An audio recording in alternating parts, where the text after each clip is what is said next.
Faut que ça bouge, info, constat, analyse et solutions.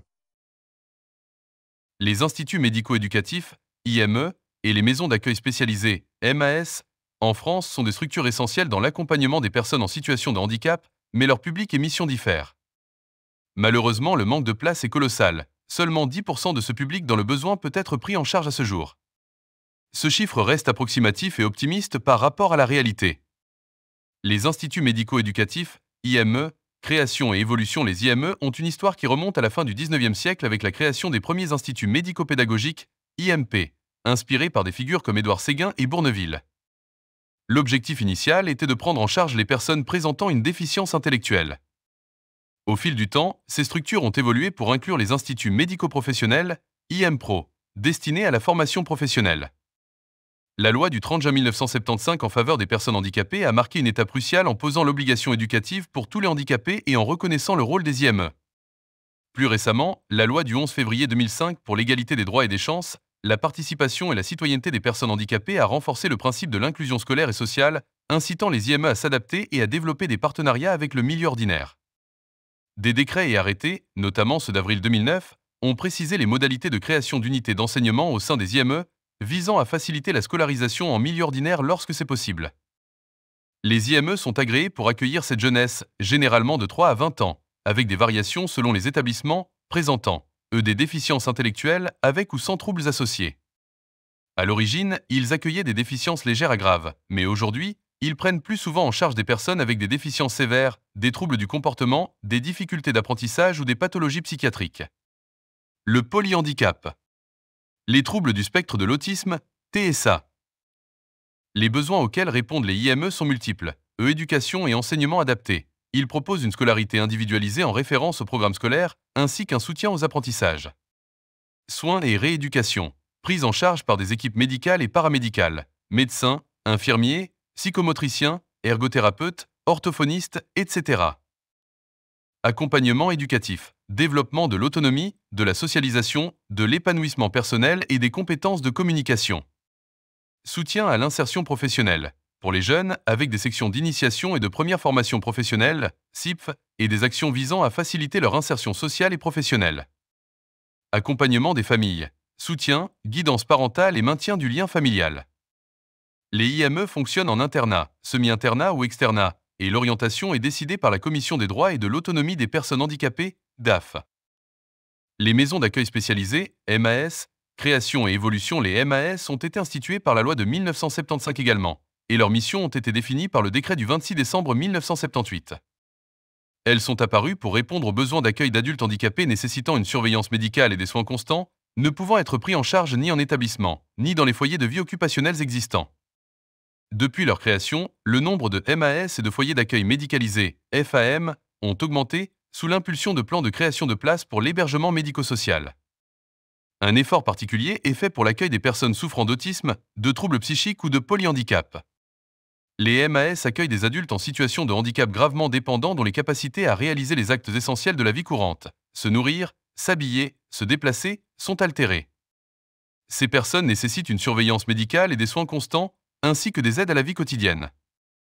Les besoins couverts par les MAS sont hébergement permanent. Elles proposent un lieu de vie adapté et sécurisé, souvent en internat, avec la possibilité d'accueil de jour ou temporaire pour soulager les familles. Surveillance médicale et soins constants. Une équipe pluridisciplinaire, médecins, infirmiers, aides-soignants, kinésithérapeutes, etc. assure un suivi médical coordonné, la gestion des traitements et des rééducations d'entretien. La prévention, l'évaluation et le traitement de la douleur sont également une mission essentielle. Accompagnement dans les actes de la vie quotidienne, aide pour les repas, l'hygiène, les déplacements, etc., en veillant au confort physique et psychologique et au respect de l'intimité. Activités de vie sociale, d'occupation et d'animation. Ces activités visent à préserver et améliorer les acquis, prévenir les régressions, développer la socialisation et favoriser l'épanouissement personnel, activités manuelles, relaxation, musique, etc. Maintien du lien familial et social, encouragement des visites et des séjours au domicile familial lorsque c'est possible. L'admission en MAS est également prononcée par la CDAF après examen du dossier de la personne. La prise en charge est intégralement financée par l'assurance maladie, avec une participation aux frais d'hébergement pour le résident, sauf s'il bénéficie de la complémentaire santé solidaire. En résumé, les IME et les MAS répondent à des besoins cruciaux et spécifiques de prise en charge et d'accompagnement des personnes en situation de handicap en France, quels que soient leurs âges, avec des missions adaptées à leur degré de dépendance et à leurs besoins éducatifs, thérapeutiques et sociaux. La question du manque de place dans les instituts médico-éducatifs, IME, et les maisons d'accueil spécialisées, MAS, en France est une problématique majeure et persistante, engendrant des situations très difficiles pour les personnes en situation de handicap et leurs familles. La situation est particulièrement préoccupante pour les jeunes. Chiffre des listes d'attente. En juin 2023, on estimait à plus de 11 000 jeunes en situation de handicap en attente d'une place en IME en France. Ce chiffre représente une augmentation de 20% par rapport à l'année précédente, 2022. Délai d'attente. Les délais pour obtenir une place peuvent être très longs, allant jusqu'à plusieurs années, parfois 5 à 7 ans, comme le souligne l'AFG Autisme. Cette attente peut avoir des conséquences dramatiques sur leur développement, qui se retrouvent parfois déscolarisés ou sans aucune solution adaptée. Disparité régionale, le manque de place est plus ou moins aigu selon les territoires. Des situations comme celle de la Gironde, où 852 jeunes orientés vers un IME étaient en attente pour seulement 1193 places déjà occupées début octobre 2023, illustrent cette tension. Conséquence, l'absence de places adaptées conduit parfois à des solutions par défaut, au maintien à domicile sans accompagnement suffisant. Les familles sont souvent laissées à elles-mêmes, devant gérer des situations complexes sans le soutien professionnel nécessaire. Aux scolarisations en milieu ordinaire non adaptées. Bien que l'inclusion scolaire soit un objectif, pour certains avec des besoins très spécifiques, l'école ordinaire n'est pas suffisante sans un accompagnement médico-social adapté, ce qui peut entraîner des difficultés importantes pour eux et l'équipe éducative. Au exil vers la Belgique. Par manque de solutions en France, des milliers de personnes, jeunes et adultes, sont prises en charge dans des établissements en Belgique, loin de leur famille. Plus de 6500 Français étaient concernés par cette situation en février 2024. La demande reste très supérieure à l'offre. La situation des adultes en situation de handicap lourd est également critique. Engorgement des listes d'attente. Bien que les chiffres précis des listes d'attente nationales soient moins systématiquement communiqués que pour les IME, les rapports parlementaires et les témoignages des familles attestent d'un engorgement chronique des listes d'attente pour les MAS et les foyers d'accueil médicalisés. Les délais peuvent atteindre plusieurs années, voire une dizaine d'années dans certains cas. Public concerné. Ce manque de place touche particulièrement les adultes très dépendants, notamment ceux atteints de polyhandicap, de troubles du spectre de l'autisme sévère ou de troubles psychiques complexes, qui nécessitent une surveillance médicale et des soins constants que les familles ne peuvent plus assurer à domicile. Le manque de place en structure adulte entraîne un bouchon en amont, avec des jeunes adultes maintenus dans des IME faute de place en MAS ou FAM, ce qui est contraire à leur projet de vie et aux orientations définies par la MDPH. Offre actuelle. Fin 2018, il y avait environ 29 300 places en maisons d'accueil spécialisées, MAS, en France. En 2022, l'ensemble des établissements et services médico-sociaux pour adultes handicapés proposaient environ 400 000 places. Malgré la création de 77 300 places d'accueil et d'accompagnement entre 2006 et 2018 pour l'ensemble du secteur adulte, la demande croissante ne permet pas de résorber les listes d'attente. Plusieurs facteurs expliquent cette pénurie de places. Augmentation du nombre de personnes en situation de handicap. Grâce au progrès de la médecine, de plus en plus de personnes polyhandicapées survivent. Et le vieillissement de la population entraîne une augmentation des personnes âgées dépendantes. Évolution des diagnostics et des besoins. Une meilleure reconnaissance des troubles du spectre de l'autisme et des troubles du neurodéveloppement entraîne une demande accrue de places spécialisées. Sous-investissement chronique. Malgré des plans de création de places, les budgets alloués ne sont pas toujours à la hauteur des besoins réels et la création de nouvelles structures est lente. Difficultés de recrutement. Le secteur médico-social fait face à des difficultés importantes pour recruter du personnel qualifié, éducateurs spécialisés, aides-soignants et paramédicaux, ce qui limite la capacité d'ouverture de nouvelles places ou d'extension des structures existantes. Manque de solutions alternatives. Le développement des dispositifs de type répit ou accueil temporaire, bien que progressant, reste insuffisant pour soulager les familles et éviter la saturation des places en internat. Le gouvernement a annoncé un plan de création de 50 000 solutions à horizon 2030, financé à hauteur d'1,5 milliard d'euros, visant à diversifier les modes d'accompagnement. Cependant, l'ampleur des listes d'attente et la complexité des situations individuelles rendent cette tâche immense et soulignent l'urgence de la situation pour des milliers de familles. Le manque de place en IME et MAS est un défi majeur qui demande des solutions à la fois structurelles et rapides. Voici plusieurs pistes pour tenter d'y remédier rapidement en s'appuyant sur les initiatives existantes et les recommandations. Accélérer la création de solutions diversifiées plutôt que de se limiter à la création de places en établissements traditionnels, il s'agit de privilégier des solutions plus flexibles et inclusives, comme le vise l'objectif gouvernemental des 50 000 solutions d'accompagnement d'ici 2030. Développement de l'habitat inclusif et des petites unités de vie. Plutôt que de grands établissements, favoriser la création de lieux de vie à taille humaine, intégrés au cœur des villes, permettant une plus grande autonomie et une meilleure inclusion sociale. Ces structures peuvent être plus rapides à mettre en place et à financer que des complexes médico-sociaux. Renforcement des services d'accompagnement à domicile et des services d'éducation spéciale et de soins à domicile.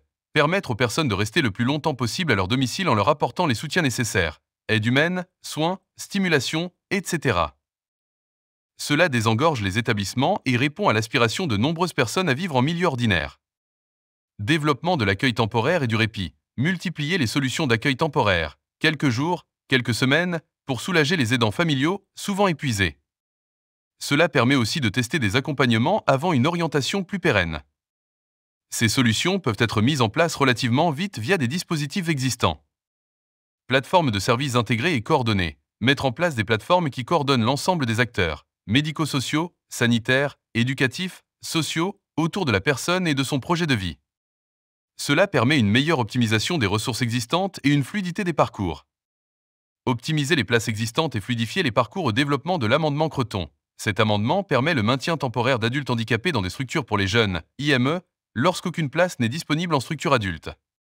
S'il n'est pas une solution à long terme, sa gestion et son financement doivent être optimisés pour éviter les ruptures de parcours brutales et permettre une transition progressive vers des structures adaptées aux adultes. Transformation de places existantes. Certaines places peuvent être transformées pour mieux répondre aux besoins spécifiques de certains publics. Par exemple, transformer des places d'IME généralistes en places spécialisées pour l'autisme ou le polyhandicap, ou des places IME en MAS-FAM pour des jeunes adultes. Soutien à la scolarisation en milieu ordinaire avec accompagnement renforcé. Pour ceux qui peuvent être scolarisés en milieu ordinaire, il est essentiel de garantir un accompagnement humain suffisant, AESH, et des aménagements pédagogiques adaptés, en lien étroit avec les IME qui peuvent intervenir en soutien.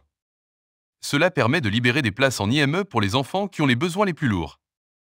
Renforcer l'attractivité des métiers du médico-social, le manque de personnel qualifié est un frein majeur à l'ouverture de nouvelles places et à la qualité de l'accompagnement. Revalorisation salariale et amélioration des conditions de travail. Poursuivre et amplifier les mesures de revalorisation salariale, comme celle du Ségur de la santé, pour l'ensemble des professionnels du médico-social. Améliorer les conditions de travail, la reconnaissance et les perspectives d'évolution de carrière. Développement de la formation initiale et continue. Augmenter le nombre de places dans les formations d'éducateurs spécialisés, d'aides médico-psychologiques, d'infirmiers, etc.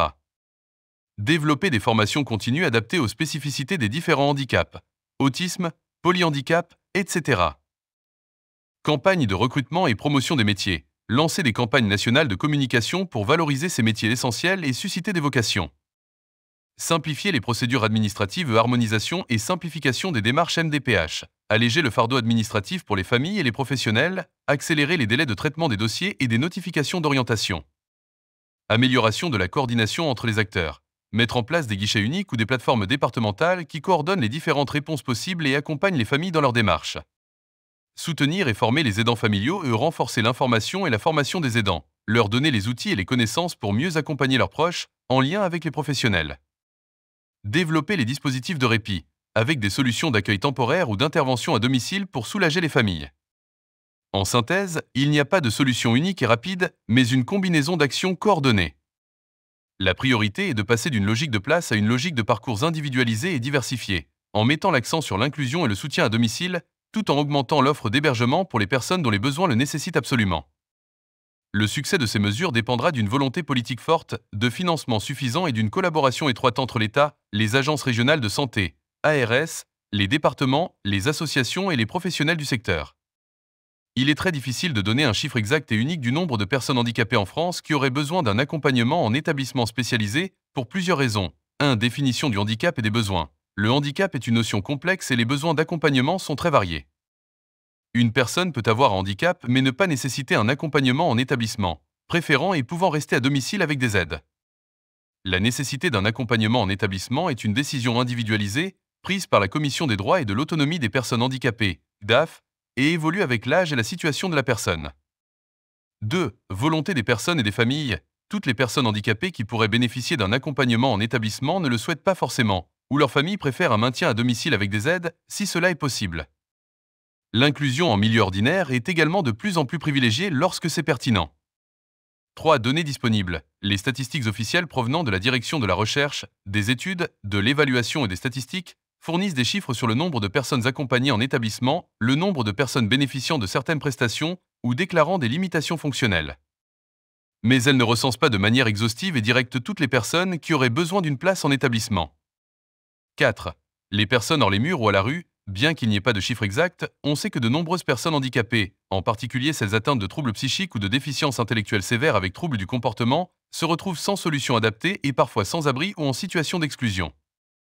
5.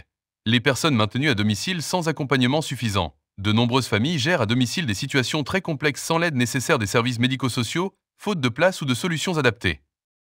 Il n'existe pas de statistiques précises sur ce groupe, mais il est significatif.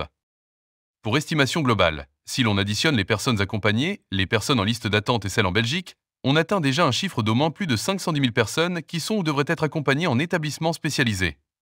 Cependant, le besoin réel est sans doute plus élevé si l'on inclut les personnes dont la situation à domicile devient intenable pour les familles, celles qui sont dans des structures non adaptées, par exemple, des personnes handicapées en EHPAD faute de mieux, ou celles qui n'ont jamais pu accéder à une évaluation complète de leurs besoins. En résumé, si environ 500 000 personnes sont actuellement accompagnées en établissements spécialisés, plusieurs dizaines de milliers d'autres sont en attente ou dans des situations précaires, attestant d'un besoin non pourvu. Les définitions de personnes handicapées en France varient de 5,7 millions à 18,2 millions, mais ce sont les personnes avec des dépendances les plus lourdes et des besoins de soins constants qui sont principalement concernées par l'orientation vers les IME et les MAS. Quelques associations s'emparent et combattent ce problème, notamment dans le Nord avec des associations comme À l'abordage de nos villes et nos villages, qu'on trouve sur les réseaux sociaux. Il faut que ça bouge!